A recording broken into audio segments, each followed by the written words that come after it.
Assalamualaikum warahmatullahi wabarakatuh. Perkenalkan, nama saya Trisna Siswanti, mahasiswa dari STKIP Aisyah Riau, kelas 5B dengan NIM 2230602199. Tugas mata kuliah komputer dan gadget pada anak usia dini, dengan dosen pengampu Ibu Dr. Yenda Puspita MPD. Baiklah, di sini saya akan mempresentasikan tentang dampak negatif penggunaan gadget dalam perkembangan anak. Nah, perkembangan teknologi telah membawa perubahan besar dalam kehidupan manusia, termasuk anak-anak. Penggunaan gadget meskipun memiliki manfaat dapat memiliki dampak yang negatif signifikan pada perkembangan anak jika tidak digunakan dengan bijak. Nah, pentingnya pemahaman tentang dampak negatif terhadap gadget. Yang pertama yaitu memahami dampak negatif penggunaan gadget sangat penting untuk melindungi anak dari bahaya potensial yang dapat merugikan perkembangan anak. Yang kedua, kita harus membuat keputusan yang bijak dengan pemahaman yang baik, membantu orang tua dan pendidik membuat keputusan bijak tentang penggunaan gadget oleh anak. Yang ketiga, menciptakan lingkungan yang positif. Dengan kita memahami dampak negatif, orang tua dapat menciptakan lingkungan positif dan sehat untuk perkembangan anak. Nah, dampak fisiknya yaitu masalah kesehatan mata, tulang, dan otot.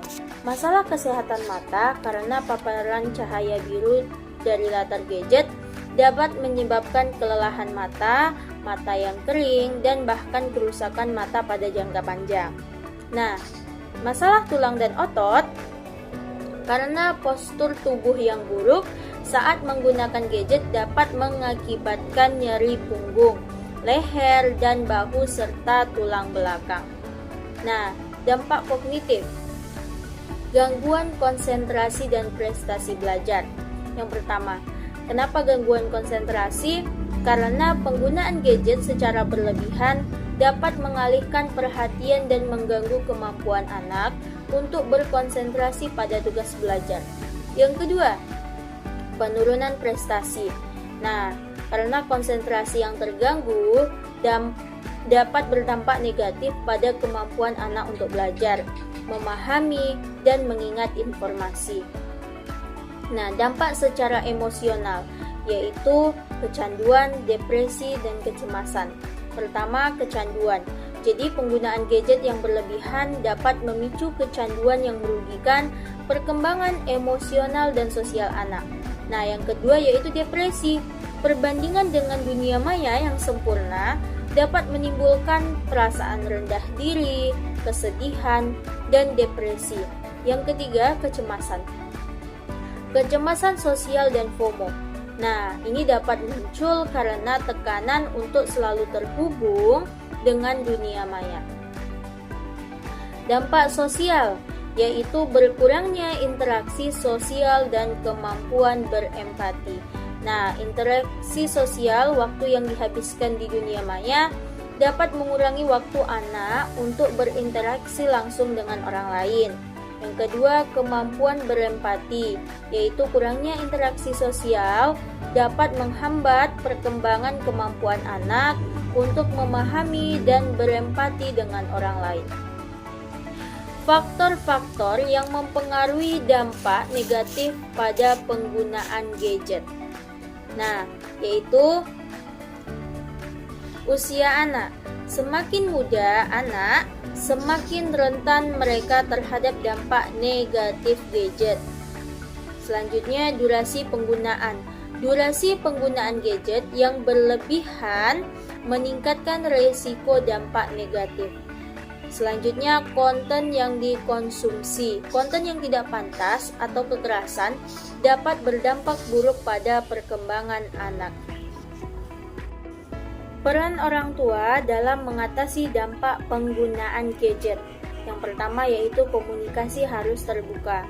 Jadi, orang tua harus berkomunikasi terbuka dengan anak tentang penggunaan gadget dan dampaknya. Yang kedua, membatasi penggunaan. Jadi terapkan batasan waktu penggunaan gadget yang sesuai dengan usia anak dan kebutuhannya. Yang ketiga, memantau konten. Pantau konten yang diakses anak dan batasi akses ke konten yang tidak pantas. Selanjutnya, aktivitas alternatif. Nah, dorong anak untuk terlibat dalam aktivitas lain seperti bermain, olahraga, dan seni. Selanjutnya, strategi efektif untuk membatasi penggunaan gadget pada anak. Nah, yang pertama, menjadi teladan. Jadi orang tua harus menjadi teladan dalam penggunaan gadget yang bijak. Yang kedua, zona bebas gadget. Jadi terapkan zona bebas gadget di rumah seperti ruang makan dan kamar tidur. Yang ketiga, kegiatan bersama. Libatkan anak dalam kegiatan bersama yang tidak melibatkan gadget seperti bermain di outdoor, memasak, atau membaca. Nah, selanjutnya yaitu kesimpulan dan sarannya. Jadi, penggunaan gadget memiliki potensi dampak negatif yang signifikan pada perkembangan anak.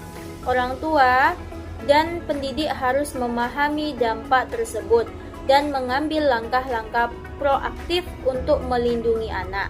Dengan menciptakan lingkungan yang mendukung perkembangan yang sehat, orang tua dapat memantau anak memanfaatkan teknologi secara bertanggung jawab dan positif. Baiklah, sekian dari saya. Saya ucapkan terima kasih. Saya akhiri. Wassalamualaikum warahmatullahi wabarakatuh.